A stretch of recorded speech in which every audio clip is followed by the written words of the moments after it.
క్రైస్తవ మతం క్రీస్తు మార్గం మధ్య ఉన్న అంతరాన్ని, పాత నిబంధన క్రొత్త నిబంధనకు మధ్య ఉన్న దేవుని చిత్తాన్ని, ఇహలోకము పరలోకము మధ్య ఉన్న భేదాన్ని, వెలుగు చీకటిల మధ్య ఉన్న తారతమ్యాన్ని, నిత్యాగ్ని దండన నుండి నిత్య జీవానికి వెళ్ళే మార్గాన్ని, ఈ నా పరిచర్య ద్వారా రక్షణ మార్గాన్ని తెలియజేయాలన్నది నా తృష్ణ.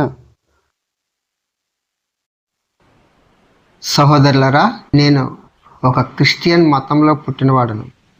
క్రైస్తవుడిగా నేను పుట్టుక నుంచి దేవుని తెలుసుకోలేదు. మధ్యలో దేవుని తెలుసుకున్నాను, కానీ దేవుని తెలుసుకున్నప్పటి నుంచి చాలా పోరాటంతో సాగించవలసి వచ్చింది. దేవునిలో స్థిరపడడానికి కొంత సమయం పట్టింది. దేవుని గురించి తెలుసుకోవడానికి క్రైస్తవుడైనంత మాత్రాన అది తెలియబడదు. తెలుసుకోవాల్సిన సంగతులు చాలా ఉంటాయి. మనము కొంత మట్టుకే తెలుసుకుంటాం, కొంత మట్టుకే ఎరిగి ఉంటాం. అయినా సరే మనము అంతా తెలుసు, నాకు తప్ప ఇంకెవరికీ తెలియదు అన్న భావంతో, అతిశయంతో ఉంటాం. దేవుని గురించి మనకు ఇంకా తెలుస్తూనే ఉంటుంది, ఇంకా తెలియబడుతూనే ఉంటుంది, ఇంకా నేర్చుకోవడం జరుగుతూ ఉంటుంది. మన మరణం వరకు ఇలాగ నేర్చుకుంటూనే ఉంటాం. రక్షణానుభవంలోకి వచ్చిన తర్వాత కూడా ఇలాగ నేర్చుకుంటాం అనేది ఆశ్చర్యం కదా. సరే, నేను మీతో చెప్పబడుతున్న మాట అజ్ఞాత వ్యక్తి అని ఉంది. ఆ అజ్ఞాత వ్యక్తి అంటే తెలియబడని వ్యక్తి అని అర్థం. తెలియబడని వ్యక్తి బైబిల్లో పాత నిబంధన కాలంలో నుంచి చాలా సందర్భాల్లో కనపడుతూ వస్తున్నారు. ఆయన తెలియబడరు. ఎవరు అయినా తెలుసుకునే ఆశ మనకి కావాలి. అది భక్తి మార్గంలో ఒక భాగం. అది అయితే మత సంబంధాలుగా ఉన్నప్పుడు నాకు అంతా తెలుసు అని అనుకుంటాము. ఒకవేళ తెలియకపోయినా, తెలియదని అనుకున్నా నేను క్రైస్తవుడును అనే అతిశయము మనలో ఉంటుంది. మతం వల్ల ఒరిగేది ఏమీ లేదు, కానీ మార్గాన్వేషణ కావాలి. మార్గాన్వేషణలోకి వచ్చిన తర్వాతనే పోరాటాలు ప్రారంభమవుతాయి. ఆత్మ సంబంధమైన పోరాటం, నలుగులాట. ఇది ఎవరి వలన వస్తుంది? సైతాను పుట్టిస్తాడా, లేక మనలో మనకే ఇలా కలుగుతుందా? ఏదైనా కావచ్చు. మనం దేవునిలో స్థిరపడాలి అంటే తప్పనిసరిగా దేవుడు మనకు నేర్పుతున్నదంతా నేర్చుకోవాల్సి ఉంటుంది. ఆ భాగంగానే ఇప్పుడు ప్రభు నాకు తెలియజేసిన సంగతిని గురించి మీతో మాట్లాడాలని ఇక్కడ నిలబడి ఉన్నాను. ఆ అజ్ఞాత వ్యక్తి గురించి ఆది కాండం నుంచి మనం పరిశీలన చేసుకోవాల్సి ఉంటుంది. అక్కడక్కడ మనం కొత్త నిబంధన పరిశీలన చేయవలసి కూడా ఉంటుంది. పాత నిబంధనలో రాయబడిన ఆ వ్యక్తి ఎవరు? ఆశ్చర్యం వేస్తుంది. నేను బైబిల్ ఎన్నిసార్లు చదివానో నాకు గుర్తులేదు, అది నేను లెక్క పెట్టుకోలేదు. కానీ మొదట్లో చదువుతున్నప్పుడు ఇవి నాకు అర్థం కాల. బైబిల్ చదవటానికి మనకు పూర్తిగా దేవుని వైపు చూసే స్థితి కావాలి. దేవుని కొరకు కనిపెట్టేది కావాలి. నిజంగా దేవునికి మన హృదయాన్ని అప్పగించుకోవడం కావాలి. అప్పుడే మనం బైబిల్ అర్థమవుతుంది. అంతవరకు బైబిల్ అర్థం కాదు. చాలామందిలో వచ్చిన సమస్య ఇదే, నాకు బైబిల్ అర్థం కావటం లేదని. మన మనస్సు దేవుని వైపు స్థిరంగా ఉండాలి. నేను దేవుని తెలుసుకోవాలి అనే తృష్ణ మనలో ఉంటేనే ఇది సాధ్యమవుతుంది. ఆది కాండం నుంచి మనం చదువుతూ ఉన్నప్పుడు అక్కడ మనకు తెలిసింది ఏమిటి? నాకు మొదట్లో అసలు ఆ ప్రశ్నే రాలా. ఏమిటి ప్రశ్న? ఒక్కసారి ఈ వాక్యం చూద్దాం.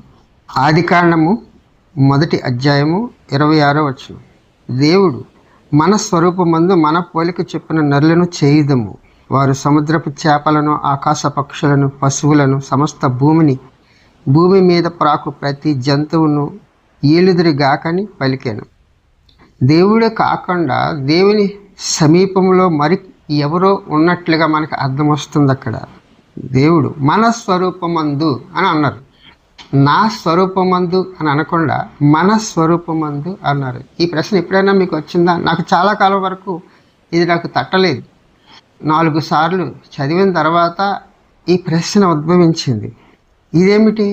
మన స్వరూపమందు అంటున్నారు, దేవుడు నా స్వరూపమందు అనకుండా మన స్వరూపమందు అంటున్నారేమిటి అనే ప్రశ్న అప్పుడు తలపెట్టింది. అక్కడి నుంచి ఎక్కడెక్కడ ఇలా మాట్లాడారు అనేది కూడా ఆ పరిశీలన చేసే ఆశ నాకు కలిగింది. మరొక చోట చూద్దాం.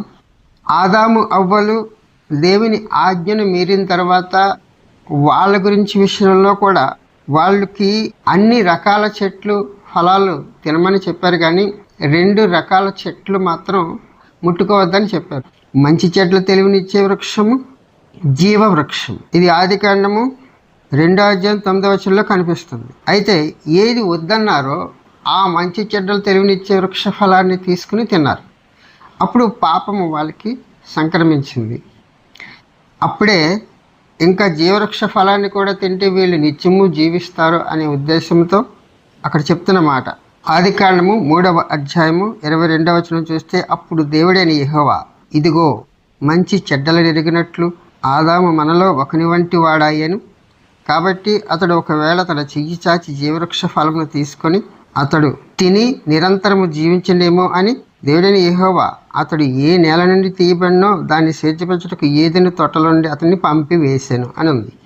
ఇక్కడ కూడా అలాగే ఉంది, మనలో ఒకని వంటి వాడాయను. అసలు ఎవరి గురించి చెప్తున్నారు? మనలో అంటున్నారు, అక్కడేమో మనము అంటున్నారు. ఎవరు? దూతల గురించి చెప్తున్నారా? మహిమా స్వరూపం గల దేవుడు. వారందరూ సేవ చేసేవాళ్ళు, కానీ సేవ చేసేవాళ్ళతో మనము అని సంబోధిస్తాడంటే నేను నమ్మను. ఇంకా ఎవరైనా ఉన్నారా అని ఆలోచన మనలో పుడుతుంది. నాలో మాత్రం పుట్టింది. ఇంకొక చోట చూద్దాం. ఆదికాండం 11 ఒక సన్నివేశం కనిపిస్తుంది. అప్పుడు భూమి మీద జనులందరూ కలిసి ఒక్క గోపురం కట్టాలని ఉద్దేశించి పేరు సంపాదించుకోవాలని ఆలోచన చేసినప్పుడు అక్కడ కూడా దేవుడు చెప్పిన మాట చూడు. ఆదికాండం 11 6 7 చూద్దాం. అప్పుడు యెహోవా, ఇదిగో జనము ఒక్కటే, వారికందరికీ భాష ఒక్కటే, వారు ఈ పని ఆరంభించి ఉన్నారు. ఇక మీదట వారు చేయదలిచి ఏ పని అయినను చేయకుండా వారికి ఆటంకమేమీ ఉండదు. కనుక మనము దిగిపోయి వారిలో ఒకని మాట ఒకనికి తెలియకుండా అక్కడ వారి భాషను తారుమారు చేయడం రండని అనుకోనేను. ప్రపంచమంతా ఒకే భాష ఉండవలసింది భాషలుగా విడిపోయింది ఇక్కడే. భాషలు ఏర్పడింది ఇక్కడే. మాట్లాడడానికి, లిపి ఏర్పరచుకోవడానికి మూలమైనది ఇక్కడే ప్రారంభమైంది.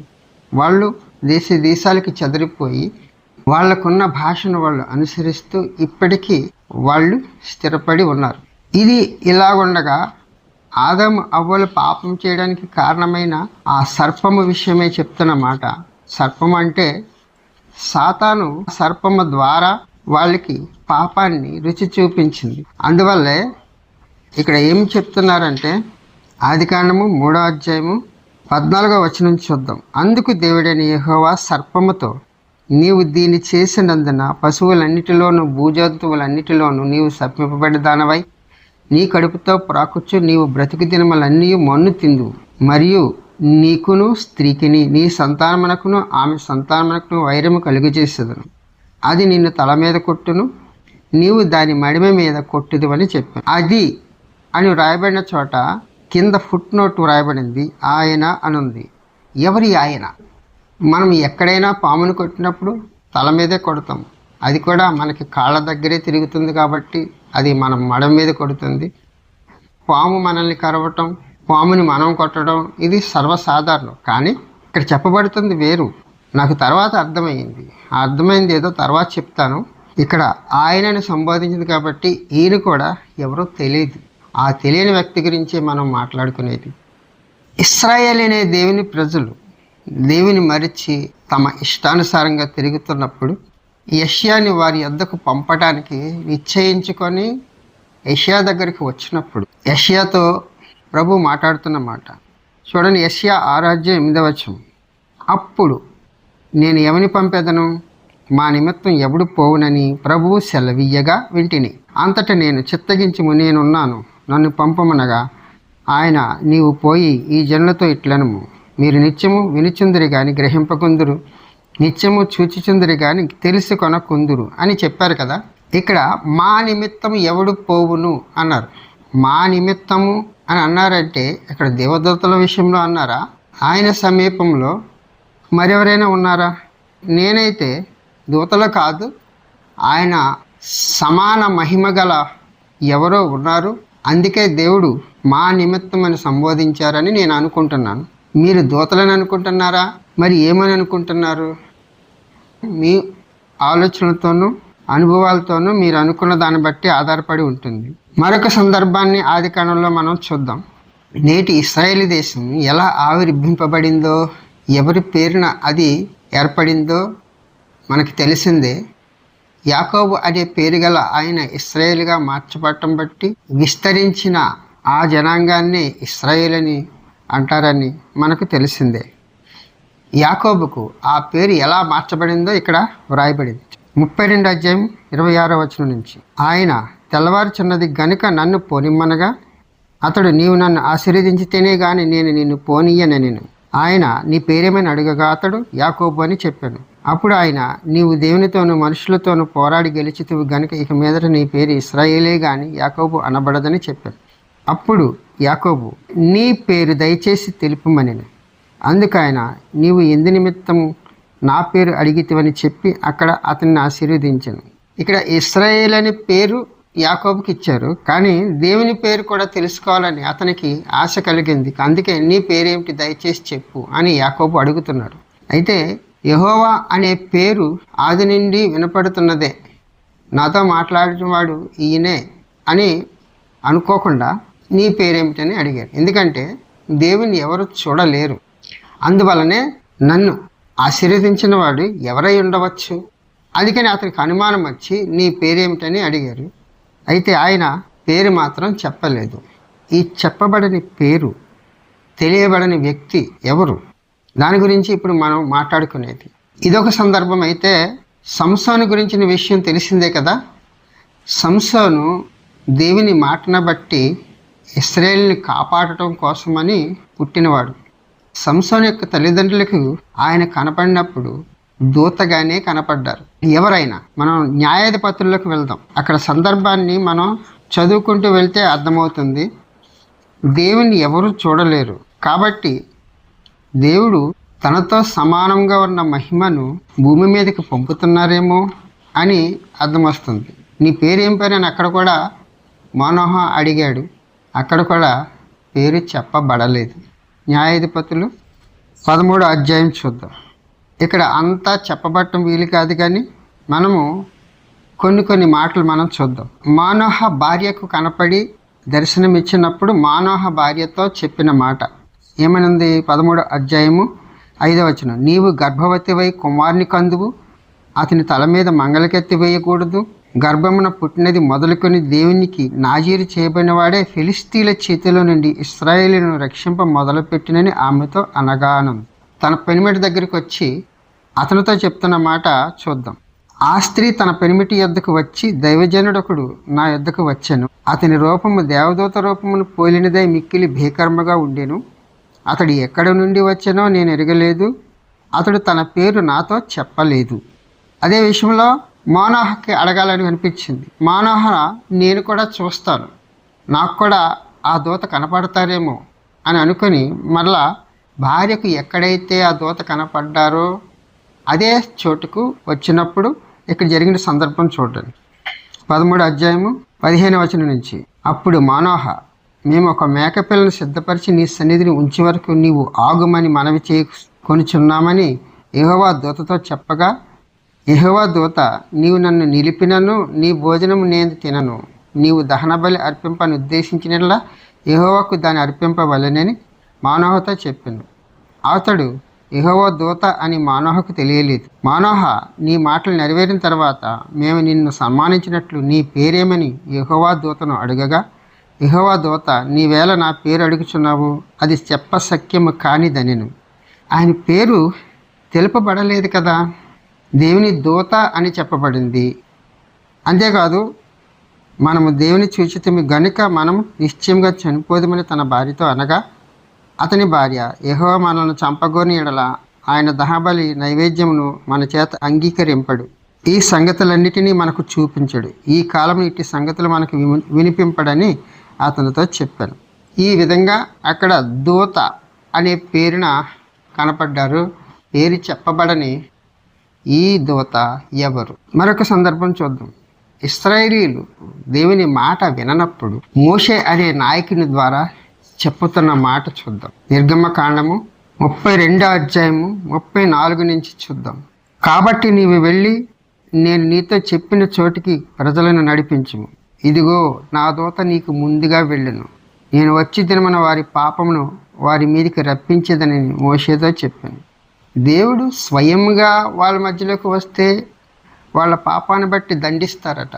అలా కాకుండా ఆయన దూతను పంపిస్తారన్నారు. దూత అంటే ఎవరు? దూత అంటే స్పష్టమైన ఆనవాళ్ళు మనకు చెప్తారు. మనకు దూతలు చాలామంది బైబిల్లో కనిపిస్తారు. మిఖాయేలు దూతని, గబ్రియేలు దూతని. కానీ ఇక్కడ పేరేమీ చెప్పబడలేదే. పేరు తెలపబడని ఈ దూత ఎవరు? ఈ దూతని గురించే 33 అధ్యాయంలో కూడా ఉంది, చూడండి. 33:2 నేను నీకు ముందుగా దూతను పంపి కనానీలను, అమోరీలను, హిత్తీలను, పెరిజీలను, హివ్వీలను, యొబీసీలను వెళ్ళగొట్టేదను. మీరు లోబడ నల్లని ప్రజలు గనుక నేను మీతో కూడా రాను, త్రోవలో మిమ్మల్ని సంహరించదనేమో అని మోషేతో చెప్పాను. దేవుడు నేరుగా వారి మధ్యకు వస్తే గనక వాళ్ళు చేస్తున్న దోషాలను బట్టి, వాళ్ళు చేస్తున్న పాపములను బట్టి వాళ్ళని అక్కడికక్కడే నిర్మూలన చేయడానికి దేవుడికి కోపం వస్తుంది. అందువల్ల నేను నీతో రాను, నేను మీతో కూడా రాను, నా దూతను పంపిస్తానని చెప్పారు. నా దూత అని దేవుడు చెప్పుచున్న ఈ మాట చిన్న విషయం ఏమీ కాదు. ఆ దూతకి ఎంత ఆధిక్యత ఉందో ఈ నిర్గమకాండం 23 అధ్యాయంలో మనం చూస్తే మనకు అర్థమవుతుంది. నిర్గమకాండం 23 అధ్యాయం 20 నుంచి, ఇదిగో త్రోవలో నిన్ను కాపాడి నేను సిద్ధపరిచిన చోటుకు నిన్ను రప్పించటకు ఒక దూతను నీకు ముందుగా పంపుచున్నాను. ఆయన సన్నిధిని జాగ్రత్తగా నుండి ఆయన మాట వినవలెను. ఆయన కోపము రేపవద్దు. మీ అతిక్రమలను ఆయన పరిహరింపడు. నా నామము ఆయనకున్నది. చూసారా, దూత అంటే సామాన్యమైన విషయం కాదు. ఇక్కడ దూత అంటే మనకు తెలుపబడిన దూతల లాంటి దూత కాదు. ప్రత్యక్షంగా దేవునితో ఉన్నవాడు ఎవరో ఉన్నారు. ఆ అజ్ఞాత వ్యక్తి ఎవరో. అదే అధ్యాయంలో నా సన్నిధి నీతో కూడా వచ్చును అని ఉంది. చూడండి, 33 అధ్యాయము 14 నుంచి, అందుకు ఆయన నా సన్నిధి నీకు తోడుగా వచ్చును, నేను నీకు విశ్రాంతి కలుగు చేసేదనగా మోషే నీ సన్నిధి రాని ఎట్లా ఇక్కడ నుండి మమ్మల్ని తోడుకొని పోకము అని చెప్పారు. సన్నిధి అంటే ఎవరు? సన్నిధి అంటే ఎక్కడైతే మనం ప్రార్థన చేస్తామో, మోకరించి ఎక్కడైతే ఆయనకు మొర్ర పెట్టుకుంటామో అక్కడ ఆయన సన్నిధిని అందాం. కానీ సన్నిధికి వ్యక్తిత్వం ఉన్నదన్నట్టుగా ఇక్కడ అర్థం వస్తుంది. ఎవరి సన్నిధి, ఎవరి దూత, ఇదే మనం తెలుసుకోవలసి ఉంటుంది కదా. ఎలాగో రాయబడిన సంగతులు చాలా కనిపిస్తున్నాయి. కానీ ఒక మాట, ఇది పాత నిబంధనలో అక్కడక్కడ అజ్ఞాత వ్యక్తిగా ఉన్న ఆయన గురించి, కొత్త నిబంధనలో రాయబడిన క్రీస్తుని గురించి ఒకటే అయి ఉంటుందా? మీకా 5వ అధ్యాయం 2వ వచనం చూద్దాం. బెత్లెహేము ఎఫ్రాతా, యూదావారి కుటుంబములలో నీవు స్వల్ప గ్రామమైనను నా కొరకు ఇశ్రాయేలీలను ఎలబోవాడు నీలో నుండి వచ్చును. పురాతన కాలము మొదలుకొని శాశ్వత కాలము ఆయన ప్రత్యక్షమగుచుండెను. ఈ మాటను బట్టి చూస్తే పురాతన కాలంలో ఆ అజ్ఞాత వ్యక్తిగా ఉన్నవాడు ఈయనేనా? శాశ్వత కాలం వరకు అంటే యేసుక్రీస్తుగా ప్రత్యక్షమైంది ఈయనేనా? నేను ఆలోచన చేసినప్పుడు యేసుక్రీస్తుకు సమానమైన మహిమ గల వాళ్ళు భూమి మీద ఎవరు అవతరించలేదు. దేవునితో సమానమైన మహిమ గల యేసుక్రీస్తు తప్ప ఎవరు అవతరించలేదు. ఈ మాటలన్నీ కొత్త నిబంధనలో రాయబడిన యేసుక్రీస్తుకు ఆపాదించడానికి నేను మనఃపూర్వకంగా ఇష్టపడుతున్నాను. ఎందుకంటే దేవునితో మహిమ కల ఆ మహిమను గుర్చి రాయబడిన సంగతులను బట్టి మనం కొత్త నిబంధనలో కూడా పరిశీలన చేస్తే నమ్మడానికి వీలవుతుంది. ఒకసారి మనము కొత్త నిబంధనలోకి వెళ్దాం. యేసుక్రీస్తు ఆయన గుర్చిన కొందరు శిష్యులు రాయబడిన మాటలు బట్టి మనకి కొంత అర్థమవుతుందేమో అనుకుంటున్నాను. నాకైతే వాటిని నమ్మటమే కాకుండా వ్యక్తిగతంగా ఆయనతో నాకున్న బంధాన్ని బట్టి పాత నిబంధన కాలంలో కనబడిన ఆ అజ్ఞాత వ్యక్తి ఈయనే అని నేను రూఢిగా నమ్ముతున్నాను. లూకా 18వ అధ్యాయము 31వ వచనం చూద్దాం. ఆయన తన 12 మంది శిష్యులను పిలిచి, ఇదిగో యెరూషలేమునకు వెళ్ళుచున్నాము, మనిషి కుమారుని గూర్చి ప్రవక్తల చేత వ్రాయబడిన మాటలన్నీ నెరవేర్చబడును. ఆయన అన్యజనులకు అప్పగింపబడును. వారు ఆయనను అపహసించి అవమానపరిచి ఆయన మీద ఉమ్మి వేసి ఆయనను కొరడాలతో కొట్టి చంపుదురు. 3వ దినమున ఆయన మరలా లేచునని చెప్పాను. ఈ మాట బట్టి చూస్తే ప్రవక్తల గ్రంథంలో రాయబడిన వాడు ఈయనే. 24వ అధ్యాయంలో కూడా చూద్దాం. లూకా సువార్త 24వ అధ్యాయం 44 నుంచి చూద్దాం. అంతటా ఆయన మోషే ధర్మశాస్త్రములోను ప్రవక్తల గ్రంథములోను కీర్తనలోను నన్ను గూర్చి వ్రాయబడినవన్నీ నెరవేరవలెనని నేను మీ యొద్ద ఉండినప్పుడు మీతో చెప్పిన మాటలు నెరవేరినవని వారితో చెప్పాను. అప్పుడు వారు లేఖనములు గ్రహించినట్లుగా ఆయన వారి మనస్సును తెరిచి, క్రీస్తు శ్రమపడి 3వ దినమున మృతుల నుండి లేచినని యెరూషలేము మొదలుకున్న సమస్త జనములలో ఆయన పేరట మారుమనస్సు పాప క్షమాపణయు ప్రకటింపబడినని వ్రాయబడి ఉన్నది. ఈ సంగతులకు మీరే సాక్షులు అని ప్రభు చెప్పారు. కాబట్టి ధర్మశాస్త్ర గ్రంథంలోనే కాకుండా ప్రవక్తల గ్రంథాల్లోనూ కీర్తనలో కూడా ఆయన గురించి రాయబడింది. ఆ కొన్ని సంగతులు మనం చూసినప్పుడు ఆ అజ్ఞాత వ్యక్తి ఈయనకు సరిపోలిన ఎవరు కనపడరని, అందుకే యేసుక్రీస్తును నా సొంత రక్షకుడిగా అంగీకరిస్తున్నాను. మీకు కొన్ని రుజువులు నేను చూపించగలను. ఆయన జన్మను గురించి రాయబడిన విషయం కూడా ఉంది. మీకాలో వ్రాసింది ఇశ్రాయేలుకే రాజని గాని లోకమంతటికి కాదు కదా అని అన్యుల వాదన. మరి దానియేలు గ్రంథంలో మనిషి కుమారుడు అని ఉన్న చోట ఆయన లోకమంతటికి రాజు అని సూచించబడింది ఏమిటి? దానియేలు గ్రంథం 7వ అధ్యాయము 13 నుంచి చూస్తే, రాత్రి కలిగిన దర్శనములను నేను ఇంకా చూచుచుండగా ఆకాశ మేఘారూఢుడై మనిషి కుమారుని పోలిన ఒకడు వచ్చి ఆ మహారుద్ధుడుగు వాని సన్నిధిని ప్రవేశించి ఆయన సముఖమునకు తేబడెను. సకల జనులను రాష్ట్రములను ఆయా భాషలో మాట్లాడేవారును ఆయనను సేవించినట్లు ప్రభుత్వమును మహిమయు ఆధిపత్యమును ఆయనకి ఇయ్యబడెను. ఆయన ప్రభుత్వం శాశ్వతమైనది, అదెన్నటికీ తొలగిపోదు. ఆయన రాజ్యము ఎన్నడూనూ లయము కాదు. ఈ మాటను బట్టి చూస్తే ప్రపంచమంతా ప్రకటింపబడి లోకమంతా నమ్మబడి అన్ని భాషల వారి చేత సేవింపబడుతున్నవాడు ఈయనే. కాబట్టి దానియేలు గ్రంథంలో రాయబడినవాడు కూడా ఈయనే. చాలా మతాలు వారి దేశాలకు సంబంధించి ఉంటుంది. 1, 2 దేశాలకు అది వ్యాపిస్తుంది. కానీ సర్వలోకమునకు సువార్త ప్రకటింపబడి అందరి చేత నమ్మబడినవాడు. ఒకసారి తిమోతి పత్రికలోకి చూద్దాం. 1 తిమోతి 3వ అధ్యాయము 16వ వచనం. నిరాక్షేపముగా దైవభక్తిని గూర్చిన మర్మము గొప్పదై ఉన్నది. ఆయన సశరీరుడిగా ప్రత్యక్షుడయ్యను, ఆత్మవిషయమున నీతిపరుడని తీర్పు పొందెను, దేవదూతలకు కనబడెను, రక్షకుడని జనములలో ప్రకటింపబడెను, లోకమందు నమ్మబడెను, ఆరోహణుడై తేజమయుడయ్యను. ఈ మాటలు బట్టి లోకమంతా నమ్మబడినవాడు ఈయనే. కాబట్టి రాయబడిన మాటలన్నిటికీ ఇది సరిపోతుంది. అంతేకాకుండా ఆరోహణుడై తేజమయుడై ఇప్పటికీ ఆయన సజీవుడని జనములలో ప్రకటింపబడుతున్నారు. మరొక విషయం చూద్దాం. యెషయా 7వ అధ్యాయంలో ఆయన జన్మను గురించి రాయబడిన సంగతిని చదువుదాం. 7వ అధ్యాయము 14 నుంచి. కాబట్టి ప్రభు తానే ఒక సూచన మీకు చూపును, ఆలకించుడి. కన్యక గర్భవతి అయి కుమారుని కని అతనికి ఇమ్మానుయేలు అని పేరు పెట్టును. ఈ మాటనే ప్రభు తల్లి అయిన మరియతో చెప్పబడిన మాట. ఆ మత్తయి సువార్తలకు వెళదాం. 1వ అధ్యాయము 18 నుంచి. యేసుక్రీస్తు జనన విధం ఎట్లనగా, ఆయన తల్లి అయిన మరియ యోసేపునకు ప్రదానం చేయబడిన తరువాత వారేకము కాకమునుపు ఆమె పరిశుద్ధాత్మ వలన గర్భముగా ఉండెను. ఆమె భర్త అయిన యోసేపు నీతిమంతుడై ఉండి ఆమెను అవమానపరచనలకు రహస్యముగా ఆమెను విడనాడు నిర్దేశించను. అతడు ఈ సంగతులను గురించి ఆలోచించుకొనిచుండగా, ఇదిగో ప్రభువు దూత స్వప్నమందు అతనికి ప్రత్యక్షమై, దావీదు కుమారుడైన యోసేపు, నీ భార్య అయిన మరియను చేర్చుకుంటకు భయపడకము.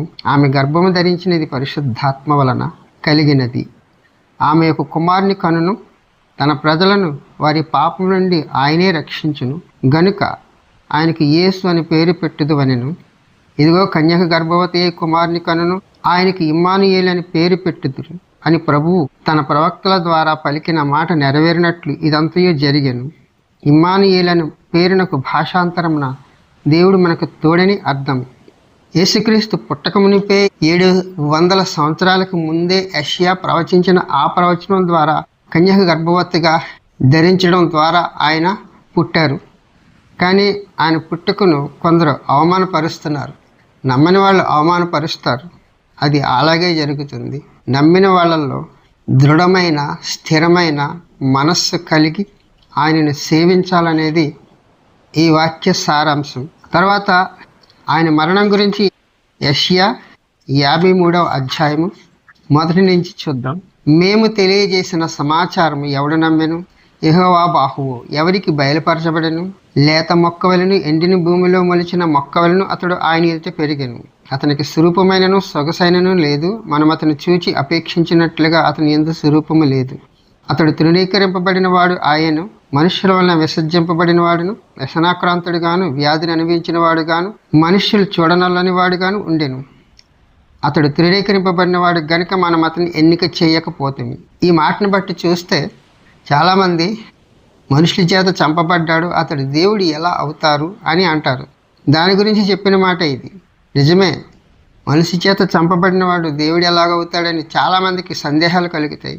అయితే ముందుగానే వ్రాయబడింది అలాగ జరగాలని. ఎందుకు జరగాలి అంటే కిందకు మనం వెళితే అర్థమవుతుంది. 6వ వచనం చూద్దాం. మనమందరం గొర్రెల వలె త్రోవ తప్పిపోతిమి, మనలో ప్రతివాడు తనకిష్టమైన త్రోవకు తొలగెను. యెహోవా మన అందరి దోషమును అతని మీద మోపెను. అతడు దౌర్జన్యమునందెను, బాధింపబడినను అతడు నోరు తెరవలేదు. వదకు తేబడి గొర్రె పిల్లయు బుచ్చ కత్తిరించి వాని ఎదుట గొర్రెయు మౌనంగా నిన్నట్లు అతడు నోరు తెరవలేదు. అంటే అలాగ జరగవలసి ఉన్నదని మనకి అర్థమవుతుంది. తర్వాత 10వ వచనం చూద్దాం. అతని నలగొట్టుటకు యెహోవాకు ఇష్టమాయెను, ఆయన అతనికి వ్యాధి కలిగజేశాను. అతడు తన్ను తానే అపరాధ పరిహారార్థ బలి చేయగా అతని సంతానం చూచును. అతడు దీర్ఘాయుష్మంతుడగును, యెహోవా ఉద్దేశము అతని వలన సఫలమగును. అంటే యోహాను సువార్త 10వ అధ్యాయంలో రాయబడిన ప్రకారం నా అంతటి నేనే నా ప్రాణమును పెడుతున్నాను, ప్రాణం పెట్టడానికి అధికారం ఉంది, తిరిగి దాన్ని తీసుకోవటానికి అధికారం ఉన్నదని చెప్పిన వాడు ఈయనే. కాబట్టి అతడు తన్ను తానే అపరాధ పరిహారార్థ బలిగా అప్పగించుకున్నారని అర్థమవుతుంది. ఎందుకు బలిగా అప్పగించుకున్నారంటే 11వ వచనం చూద్దాం. అతడు తనకు కలిగిన వేదన చూచి తృప్తి నందును, నీతిమంతుడైన నా సేవకుడు జనుల దోషమును భరించి తనకున్న అనుభవ జ్ఞానం చేత అనేకులు నిర్దోషులుగా చేయను. కావున గొప్పవారితో నేను అతనికి పాలు పంచి పెట్టెదను, గనులతో కలిసి అతడు కొల్ల సొమ్ము విభాగించుకొనెను. 12వ వచనం. ఏలయనగా మరణం నొందినట్లు అతడు తన ప్రాణం ధారపోసెను, అతిక్రమం చేయవారిలో ఎంచబడిన వాడాయను, అనేకుల పాపమును భరించుచు తిరుగుబాటు చేసిన వారిని గురించి విజ్ఞాపనము చేశాను. యేసుక్రీస్తు పుట్టక మునిపే ఆయన మరణాన్ని గురించి యెషయా ప్రవచించాడు. కాబట్టి ఈ ప్రవచనానుసారంగా ఆయనకు సంభవించింది. కాబట్టి ఆయన నా దోషములు క్షమించిన దాన్ని బట్టి ఈ వాక్యాన్ని నేను రూఢిగా నమ్ముతున్నాను. ఇంకా కొన్ని సంగతులు మనం చూద్దాం. నాలో ఆయన్ని గూర్చి నమ్మిక ఎలా స్థిరపడిందో కొన్ని మాటలు ఇక్కడ మీకు ఉదహరిస్తాను. ఒక్కసారి చూడండి. యోహాను సువార్త 8వ అధ్యాయం 56వ వచనం చూద్దాం. మీ తండ్రి అయిన అబ్రహాము నా దినము చూతునని మిగులు ఆనందించాను, అది చూచి సంతోషించాను అనెను. అందుకు యూదులు, నీకింకా 50 సంవత్సరములైనా లేవే, నీవు అబ్రహామును చూచితివా అని ఆయనతో చెప్పగా, యేసు, అబ్రహాము పుట్టక మునిపే నేను ఉన్నానని మీతో నిశ్చయంగా చెప్పుచున్నానని. అంటే అబ్రహాం పుట్టక మునిపే ఉన్నారంటే అబ్రహామును కూడా ఆయన ఎరుగుదురు. అబ్రహాంతో మాట్లాడినవాడు ఈయనే కాబోడు. యాకోబు దర్శనమిచ్చినట్లుగాను, అలాగే సంసోను తల్లిదండ్రులకు దర్శనమిచ్చింది కూడా ఈయనే. ఎంతమందికి ప్రత్యక్షమైనా అది అన్ని ఈయనే అని మనకు తెలుస్తుంది. అలాగే తండ్రితో ఉన్నవాడు, ఆయన ఆది నుండి ఉన్నవాడు అని చెప్పడానికి ఈ రుజువు చూడండి ఒకసారి. హెబ్రీ పత్రిక 1వ అధ్యాయము 1 నుండి. పూర్వకాలమందు నానా సమయములలోనూ నానా విధములుగాను ప్రవక్తల ద్వారా మన పితరులతో మాట్లాడిన దేవుడు ఈ దినముల అంతమందు కుమారుని ద్వారా మనతో మాట్లాడెను. ఆయన ఆ కుమారుని సమస్తమును వారసునిగా నియమించెను. ఆయన ద్వారా ప్రపంచములను నిర్మించెను. ఆయన దేవుని మహిమ యొక్క తేజస్సును, ఆయన తత్వము యొక్క మూర్తిమంతమునయుండి తన మహత్తుగల మాటల చేత సమస్తమును నిర్వహించుచు పాపముల విషయమే శుద్ధీకరణ తానే చేసి దేవదూతల కంటే ఎంత శ్రేష్టమైన నామం పొందినో వారికంటే అంతఃశ్రేష్ఠుడే ఉన్నత లోకమందు మహామహుడు దేవుని కుడిపార్శ్వమున కూర్చుండెను. ఈ మాటలు బట్టి చూస్తే ఆయన తండ్రితో పాటు సృష్టి ఆరంభానికి పూర్వమే ఉన్నట్లుగా అర్థమొస్తుంది. ఆయన ద్వారానే సమస్తం నిర్మింపబడినట్లుగా అర్థమొస్తుంది. ఇంకొక మాట ఇక్కడ చూద్దాం. యోహాను సువార్త 17వ అధ్యాయంలో ఏమంటున్నారు? యేసుప్రభువే తానే స్వయంగా మాట్లాడుతున్న మాటలు చూడండి.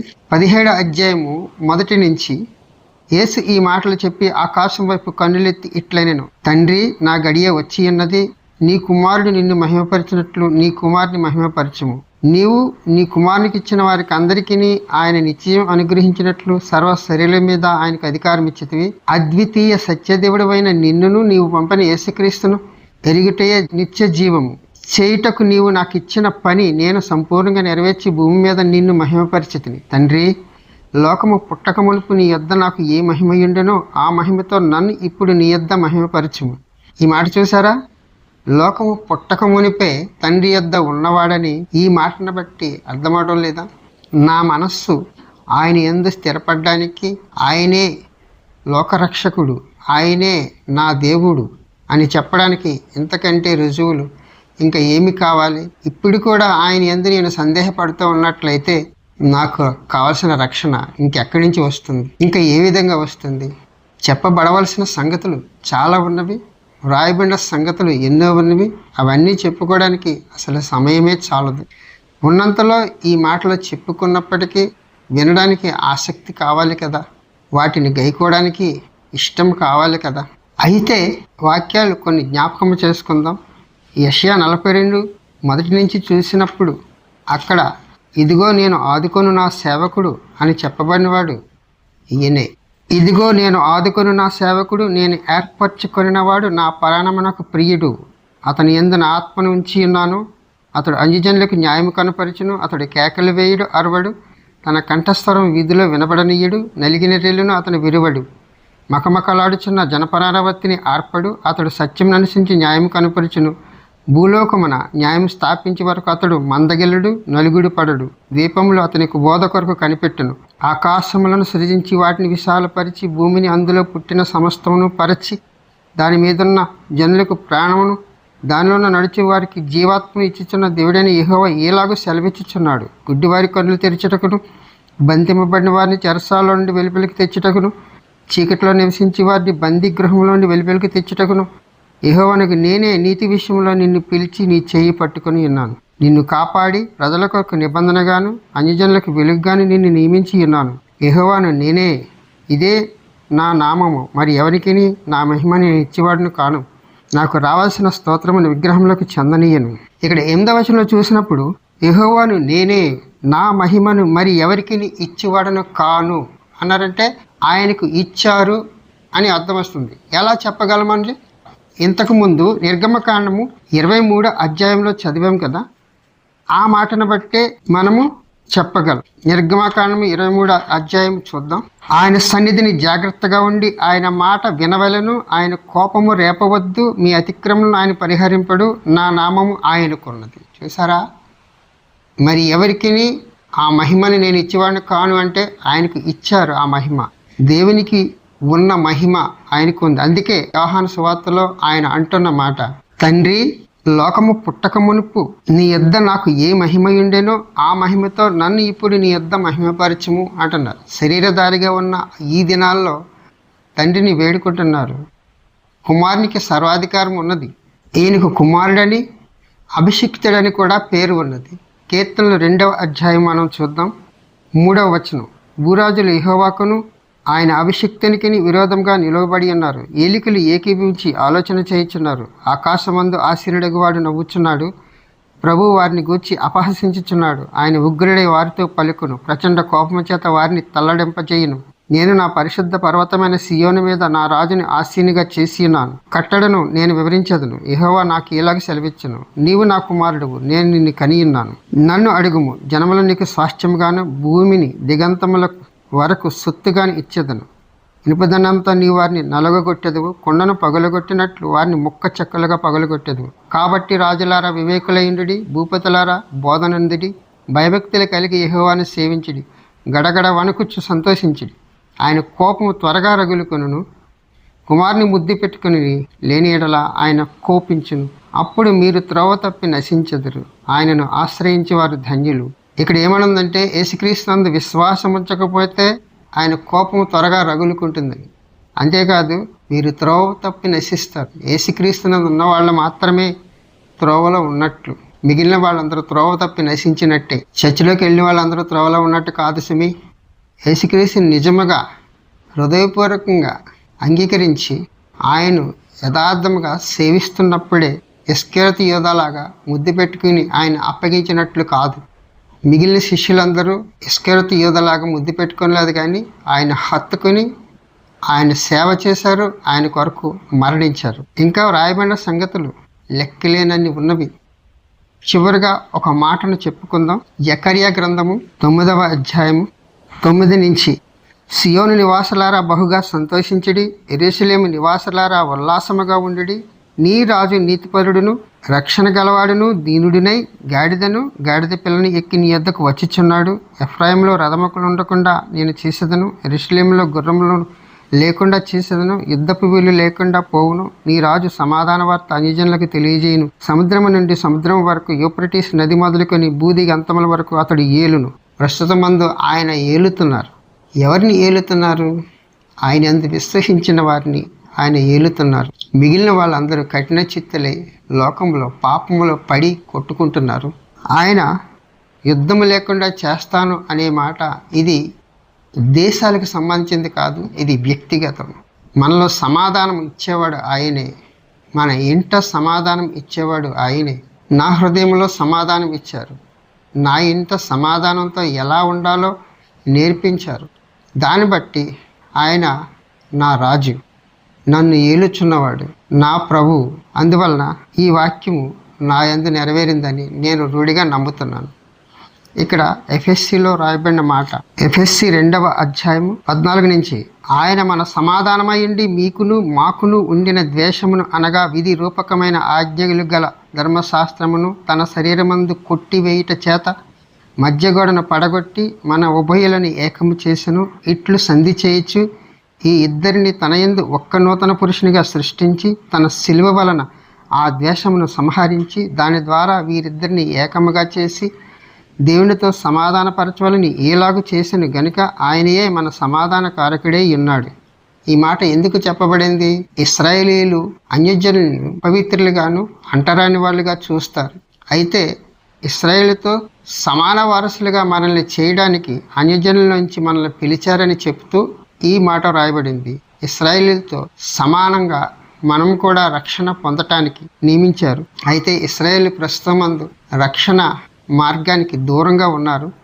ఆయన ఎప్పుడైతే అంగీకరిస్తారో అప్పుడే వారికి సంపూర్ణ రక్షణ ఇవ్వబడుతుంది. అంతవరకు వారికి కఠిన మనస్సు ఉంటుంది. ఇప్పటికీ కఠిన మనస్సు కలిగి ఉన్న ఇశ్రాయేల్ గురించి రోమాపత్రికలో ఏమంటున్నాడంటే, రోమాపత్రిక 11వ అధ్యాయం 25వ వచనం నుంచి, సహోదరులారా మీ దృష్టికి మీరే బుద్ధిమంతులమని అనుకొనుకున్నట్లు ఈ మర్మము మీరు తెలుసుకొనగోరుచున్నాను. అదేమనగా అన్యజనుల ప్రవేశం సంపూర్ణమగు వరకు ఇశ్రాయేలునకు కఠిన మనస్సు కొంత మట్టుకు కలిగెను. వారు ప్రవేశించినప్పుడు విమోచకుడు సియోను నుండి వచ్చి యాకోబులో నుండి భక్తిహీను తొలగించును. నేను వారి పాపమును పరిహరించినప్పుడు వారి వలన వారికి కలుగు నిబంధన ఇదే అని వ్రాయబడినట్టు ఇశ్రాయేలు జనులందరూ రక్షింపబడుదురు. ప్రస్తుతం ఇశ్రాయేలీయులు యేసుక్రీస్తుని ఎరగకుండా ఇప్పటికీ యుద్ధములు పోరాటములతో కాలం గడుపుతున్నారు. వాళ్ళలో సమాధానం లేదు, ఎప్పుడు అలజడులతోనూ పోరాటములతోనూ ఉంటున్నారు. వాళ్ళకైతే దేవుడు ఆధిక్యతను ఇచ్చారు, సకల దేశం మీద ఆధిక్యతను ఇచ్చినప్పటికీ వాళ్ళ హృదయంలో యేసుక్రీస్తు నుంచి కావలసిన సమాధానం వారికి లేకుండా పోయింది. ఎప్పుడైతే వారు యేసుక్రీస్తును అంగీకరిస్తారో వారికి ఆ సమాధానం దొరుకుతుంది. యెషయాలో 2వ అధ్యాయంలో రాయబడిన మాట కూడా మనం ఇక్కడ చూద్దాం. యెషయా 2వ అధ్యాయం 2వ వచనం, అంచెదినములలో పర్వతములపైన యెహోవా మందిర పర్వత శిఖరమున స్థిరపరచబడి కొండల కంటే ఎత్తుగా ఎత్తబడును. ప్రవాహం వచ్చినట్లు సమస్త అన్యజనులు దానిలోనికి వచ్చెదరు. ఆ కాలమున సియోనులో నుండి ధర్మశాస్త్రము, యెరూషలేములో నుండి యెహోవా వాక్కు బయలువెళ్ళును. జనులు గుంపులు గుంపులుగా వచ్చి యాకోబు దేవుని మందిరమునకు, యెహోవా పర్వతమునకు మనము వెళ్ళుదము రండి, ఆయన తన మార్గం విషయమే మనకు బోధించును, మనము ఆయన త్రోవలో నడుతాము అని చెప్పుకొందురు. ఆయన మధ్యవర్తియే అన్యజనులకు న్యాయము తీర్చును, అనేక జనములకు తీర్పు తీర్చును. వారు తమ ఖడ్గములను నాగటి నక్కులుగాను తమ ఈటెలను మొచ్చుకత్తులుగాను సాగగొట్టుదురు. జనం మీదకి జనము ఖడ్గమెత్తకం ఇందురు, యుద్ధము చేయ నేర్చుకుంటే ఇక మానివేయును. ఈ విధంగా వ్రాయబడింది. యేసుక్రీస్తుని ఎవరైతే అంగీకరిస్తారో వారి మధ్యలో యుద్ధములు ఉండవు, కత్తులు యుద్ధ ఆయుధములతో పని లేదు. ఆయన మనందరికీ సమాధానకర్త. యేసుక్రీస్తుని ఇశ్రాయేలీయులు ఇంకా అంగీకరించలేదు కాబట్టి యుద్ధములు అనివార్యం. ఈ మాటలు చెప్పినప్పుడు ప్రతి వ్యక్తిగత జీవితానికి యేసుక్రీస్తు ఒక సమాధాన కారకుడు. నీవు ఆయన్ను సంపూర్ణంగా అంగీకరించినట్లయితే నీ ఇంట నీ లోపల సమాధానం ఉంటుంది. ఎందుకంటే ఆయనే సమాధాన కారకుడు. నాకు నెమ్మది లేదు, నాకు సమాధానం లేదు అని చెప్ప వీలుపడదు ఆయన యందు ఉండగలిగినప్పుడు. దేవుని దూత, దేవుని సన్నిధి, దేవుని బాహువు, దేవుని సేవకుడు, మెస్సియా, విమోచకుడు, అభిషిక్తుడు, దేవుని కుమారుడు, మనుష్య కుమారుడు, మధ్యవర్తి, ప్రధాన యాజకుడు, ఇమ్మానుయేలు, రాజులకు రాజు, ప్రభువులకు ప్రభువు, దేవుని వాక్యం, ఆశ్చర్యకరుడు, ఆలోచనకర్త, బలవంతుడైన దేవుడు, నిత్యుడగు తండ్రి, సమాధానకర్తయగు అధిపతి, యేసుక్రీస్తు, దేవుని ఆత్మ. ఇన్ని పేర్లు ఆ అజ్ఞాత వ్యక్తికి ఉన్నాయంటే నాకు ఆశ్చర్యం వేసింది. అవును, లోకాన్ని విమోచించడం కోసం దేవుని ప్రణాళిక చొప్పున వచ్చిన ఈయనను ఎవరు అంగీకరిస్తారో వారికి సమాధానము, నీతి, పరిశుద్ధత, విమోచనం కలుగుతుంది. సహోదరులారా, చివరిగా మీతో వీడియో చివర చెబుతానన్న విషయము గుర్తుంది కదూ? అదే ఆ సర్పము నరుని కాటు వేసే విషయంలో అది నిన్ను తల మీద కొట్టును, అది అని వ్రాయబడిన మాట ఫుట్ నోట్లో ఆయన అని ఉన్నది కదా. ఆయన గురించి చెప్పబడేది ఏమిటంటే పాపము రావడానికి కారణం సర్పము.